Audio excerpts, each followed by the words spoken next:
Today I want to talk about the one thing that I think everybody could take from astrology to live a better life right now. But before I get into that, I want to let you know that I'm offering free 20-minute consultations to anybody who signs up for my mailing list.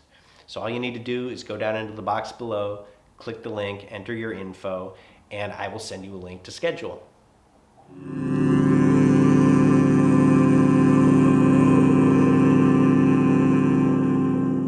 Regardless of how deep you care to go with astrology, if you just get to know the planet Mars and how it affects you and learn to track its movements a little bit, you can change the whole game right now.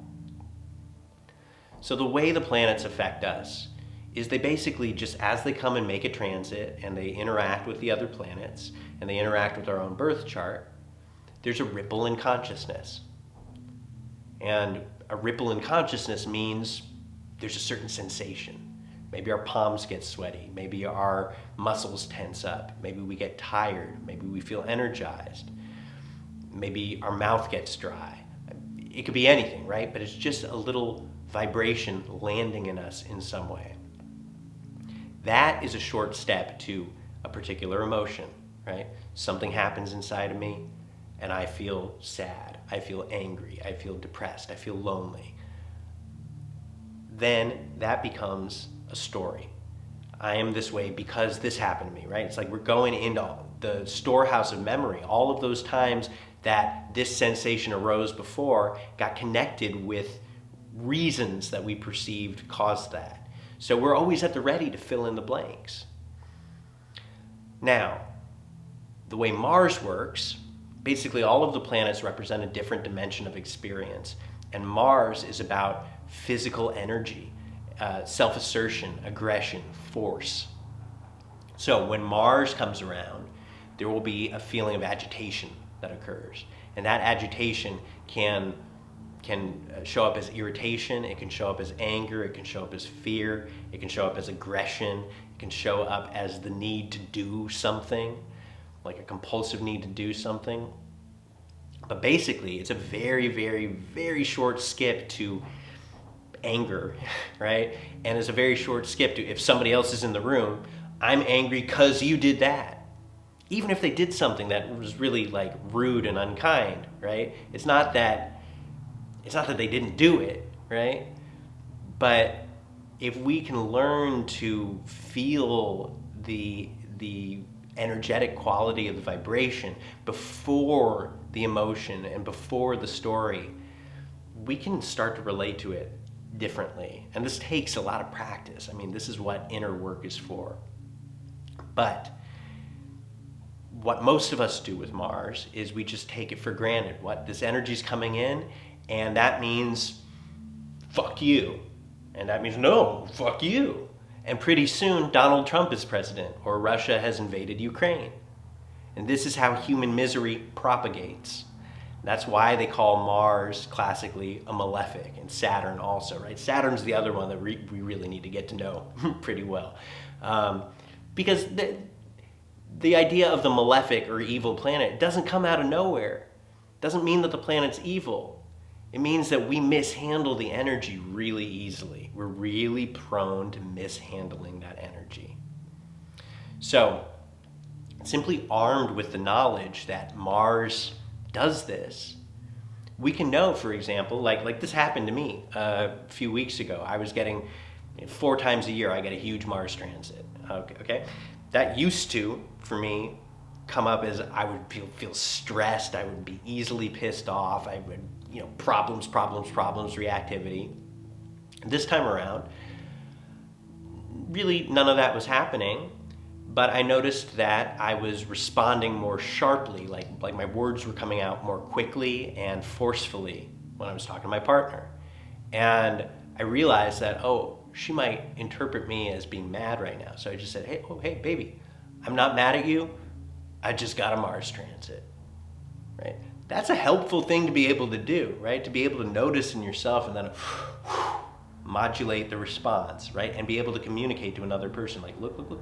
Just in case that landed poorly in you, just know, I can take responsibility for it here and let it go. Because otherwise, this stuff escalates. right? People get into fights, right? This is how most fights happen. So now is a really good time to be talking about this because we're experiencing a very powerful Mars transit at the moment. We got Mars conjunct Uranus, square Mercury, and also Saturn. And that Mars-Uranus conjunction is also on the north node of the moon. So to break down how this is all going, we know what Mars is now, right? Uranus is an awakening, liberating energy. Now, the way planets work together is through mutual influence. So you bring force, aggression, assertion together with awakener, liberator, the lid can blow off a situation, right? If somebody's been repressing anger, frustration, trying to force something down, all of a sudden, here it comes.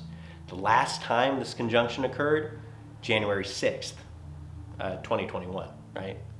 So, now, square Mercury. Mercury is the planet of the mind, of perception and speech. So that's going to bring that dimension into things. That means sudden unbidden thoughts, right? Angry thoughts, agitated mind that is racing. You can't slow your mind down. You can't just chill, right? It's just going and going and going and going, looking for problems, blurting things out, saying things you wish you didn't say, right? Getting into arguments. Bring Saturn into the equation as well. Like the Saturn-Mars thing, Saturn adds resistance against Mars's force. So that can tense things up quite a bit. And then with Uranus, the kind of breaking point thing can happen. So it's a volatile alignment.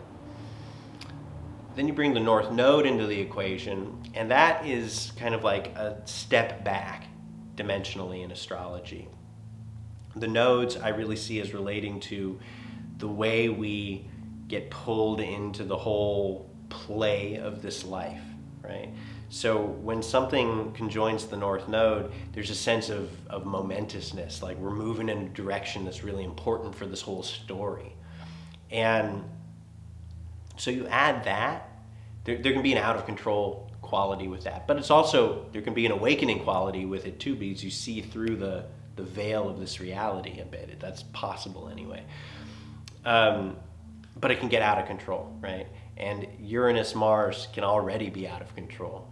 I see that as like the race car driver, like, like flipping the car, right?